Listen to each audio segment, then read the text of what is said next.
Luiz Felipe Pondé é o homem das verdades homeopáticas, administradas com cuidado, mas sem prejudicar as mentiras que circulam. Ele jamais ultrapassará os limites impostos pelo estamento acadêmico esquerdista a ponto de comprometer a própria posição. Cumpre a função de aliviar os incômodos gerados pelo estado atual das coisas, tratando essas angústias de tal modo que não se convertam em forças hostis ao estamento.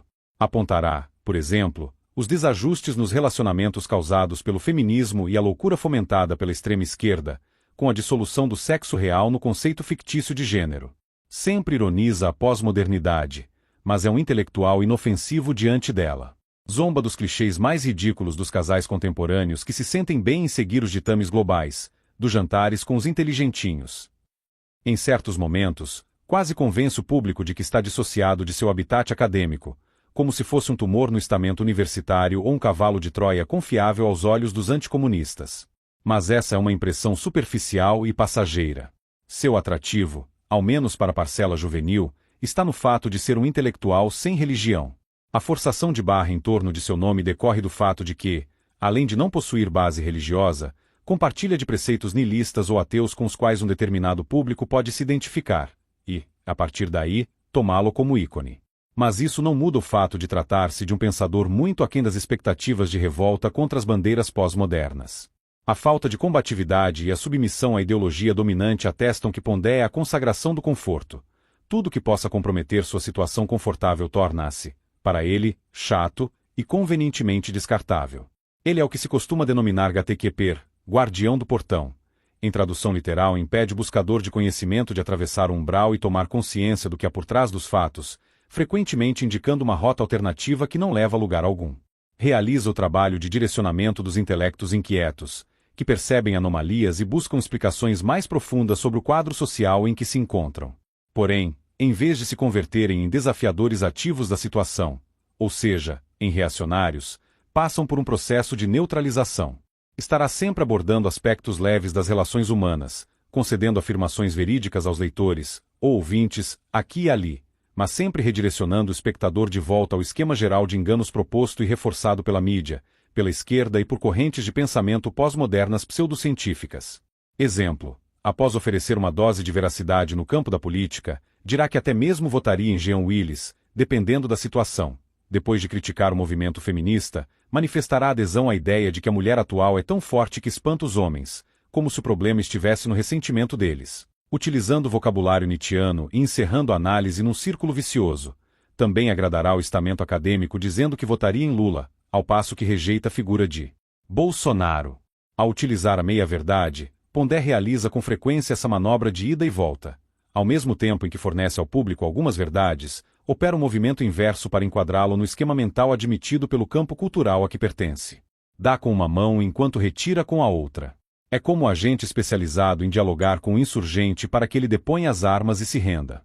Rendido revoltoso, ele é abraçado, neutralizado, reeducado e reinserido na sociedade, agora moldado pelos parâmetros admitidos e de acordo com os graus de verdade toleráveis pela modernidade. Na questão dos sexos e da crise causada na civilização ocidental pelo feminismo, ele fala como se vivêssemos todos em uma alegre festa hippie, e como se o verdadeiro problema fosse que o homem se perde nesse mar de sexo, entre tantas ripongas apetitosas e fáceis. A vida, para ele, parece uma calourada universitária na qual o amor é líquido. Sobre a nossa época, afirma que o sexo está fácil e barato. E, diante disso, eu me pergunto se ele realmente vive no planeta Terra e se parou para observar a situação atual antes de opinar. Aos olhos da massa, não estamos tratando de um homem comum, mas de um homem culto, com graduação em filosofia pela Universidade de São Paulo, currículo Lattes, livros publicados, artigos escritos em vários portais e presença constante como convidado em órgãos midiáticos. Convive com seus pares burocráticos da educação superior e conta com o aval dos jornalistas, apresentando-se ao público como uma figura balizada e capacitada a nos fornecer, com seu olhar científico, a verdade possível sobre os acontecimentos mundanos. Se não conseguir analisar, basta esquecer a besteira que disse, em outra oportunidade, proferir novas opiniões sobre o mesmo assunto. Afinal, o público não está acostumado a medir intelectuais e analistas com base nos acertos de seus diagnósticos da realidade. Ao analisar o fenômeno Red Pill e o masculinismo, ele se apega ao conceito de ressentimento. Diz que o homem se sente inferiorizado diante da mulher moderna, que esta, muitas vezes, é bem-sucedida, compete no trabalho, conquistou lugares na sociedade, e que todos esses avanços causaram um mal-estar que se converteu em ressentimento masculino. O homem sentiria vergonha de ter uma mulher que ganha mais, de não conseguir impor sua autoridade. Trata-se, segundo ele, de um inconformismo com os novos termos da civilização, daí a recusa em se relacionar com qualquer uma delas. Ele converge com o argumento feminista de que o homem não aceita uma mulher empoderada e de que os homens atuais sentem medo das mulheres. Ora, senhores, percebam que ele partiu de uma ruptura antropológica grave, provocada pelo feminismo, e, ao invés de condená-lo como causa, concentrou-se nos aspectos mais remotos e sintomáticos. A resposta que os homens encontraram, em sua desorganização social, para amortecer e contornar os efeitos danosos dessa ruptura.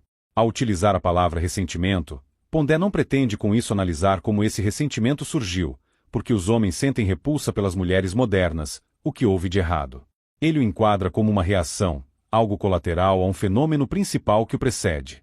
Aliás, pela maneira como argumenta, levando em conta a ascensão feminina nas últimas décadas, tenho minhas dúvidas se ele realmente percebe esse acontecimento como algo anômalo e prejudicial.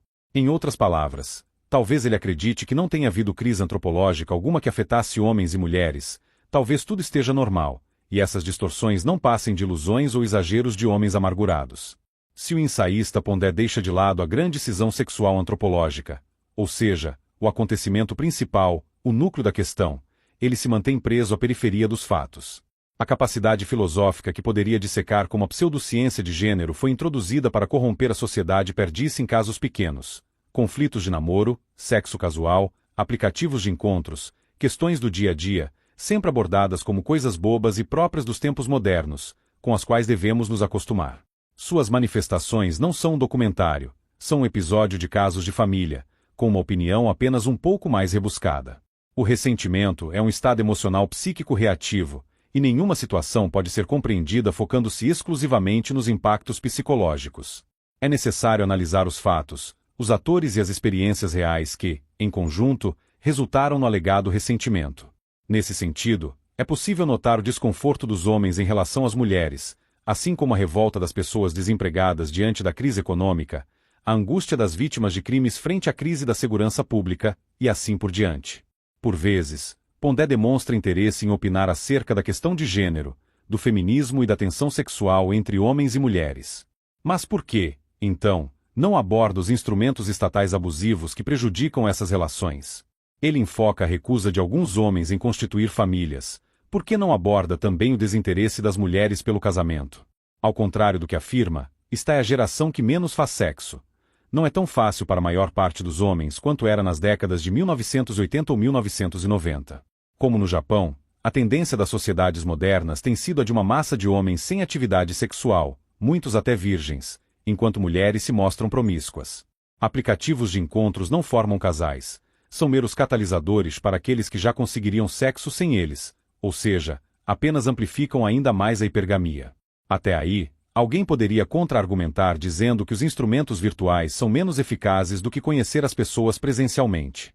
Pois bem, em festas e baladas, o isolamento do homem comum também é perceptível, ou as mulheres se entregam aos destacados, ou encerram a noite sozinhas em seus grupos de amigas.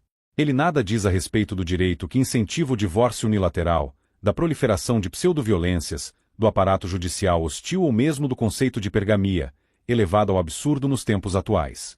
Tendo afirmado, em outra oportunidade, que não havia domínio da esquerda no meio acadêmico de sua época, ele raciocina em termos marxistas, ainda que inconscientemente, ao dizer que a máquina jurídica brasileira não é tão impositiva quanto a norte-americana porque o capitalismo nacional ainda não é tão azeitado quanto o norte-americano. Como se as definições econômicas determinassem, em última instância, as relações de poder, ou seja, adotando uma perspectiva economicista. Provavelmente, ele observa a movimentação da juventude, as calouradas regadas a bebida e drogas, o alto grau de libertinagem dos grupos universitários, e daí conclui uma suposta facilidade sexual para a população em geral. A verdade, porém, é que o homem ordinário é praticamente invisível, tanto para as mulheres quanto para os opinadores da questão de gênero, fechados em suas bolhas acadêmicas e de departamentos públicos, como é o caso do ensaísta Pondé. Ele diz não saber se hoje é tão fácil para as mulheres mudarem de parceiro quanto para os homens, ou seja, como se fosse fácil, de fato, para os homens mudarem de parceiras.